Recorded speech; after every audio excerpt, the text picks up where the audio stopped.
हम मीनू झा गोर लगै छी समस्त मिथिलावासी के। मैथिली गीतमाला चैनल पर में सब गोटे के हार्दिक स्वागत करै छी। मिथिला पंचांग के अनुसार एहि साल में यानी कि 2023 में जितिया कहिया से शुरू भ रहल है ओ सब जानकारी ल के उपस्थित छी, अपने लोकन से साझा करै छी एहि वीडियो के माध्यम से। और जितिया के सब गोटे के बहुत बहुत शुभकामना। सबक बाल बच्चा दीर्घायु रहत तकर मंगल कामना। तो सुनल जाओ। 2023 में जे जितिया शुरू भ रहल है 5 अक्टूबर से।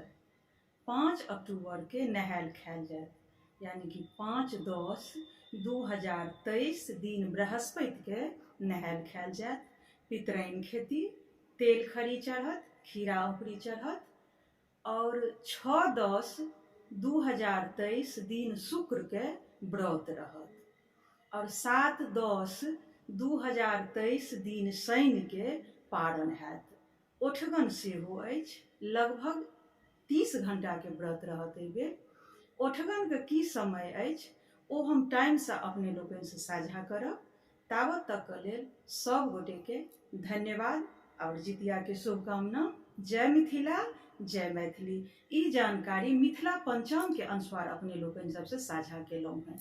धन्यवाद।